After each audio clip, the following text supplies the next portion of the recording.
ఇది ఒక దోపిడీ ప్రభుత్వం, ఇది బాధ్యత లేనట్టు ఒక ప్రభుత్వం. ఇది ఎవడన్నా పరిపాలన పైన పట్టున్నదంటే ముఖ్యమంత్రి రేవంత్ రెడ్డి చెప్పాలా సమాధానం. కలెక్టర్ కన్నా చెప్పు నువ్వు.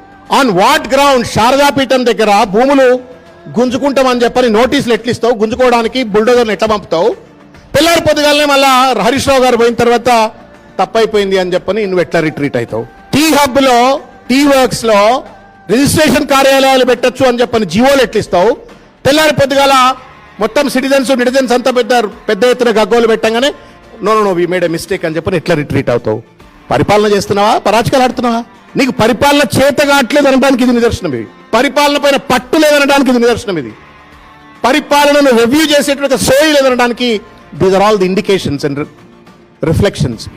ఎక్కడ పడితే అక్కడ విచ్చలవిడి దోపిడి అండి, దోపిడి.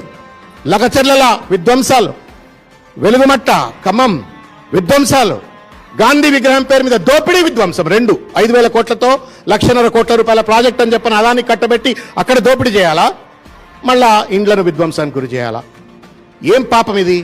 పండుగ పూట ఇటువంటి ఒక పరుషమైన పదజాలంతో మాట్లాడటానికి నాకు కొంత సంశయం అనిపించినప్పటికీ కూడా తప్పనిసరిగా మాట్లాడుతూ ఉన్నాను. Nobody in the country would have accepted this kind of a nonsense where same paper will be given to two separate examinations, and not even a single show cause notice probably has been given అని చెప్పని ఇంతవరకు ఎక్కడా కూడా మనకు బయట కనబడతలేదు. ఎవడు బాధ్యుడు మరి? ఇది బయటకు వచ్చింది అయితే లోపల ఎంత గుడిపుటాన్ని జరుగుతూ ఉంది, ఏ పరీక్షలలో ఎంత గుడిపుటాన్ని జరుగుతూ ఉంది. పరిపాలన చేత కాకపోతే రేవంత్ రెడ్డి దిగిపోవా? మీ దగ్గర ఉన్న చదువుకున్న వాళ్ళు ఎవరైనా ఉంటే వాళ్ళన్న మీరు వెలగబెడతారా? విద్యాశాఖ మంత్రి నీకు ఎందుకు మనకి చేత కాకపోతే? ఇంగ్లీష్ పీస్ అనేటువంటి విద్యాశాఖ మంత్రి ఎందుకండి? మొత్తం విద్యా వ్యవస్థ సర్వనాశనం చేసినాడు రేవంత్ రెడ్డి గారు.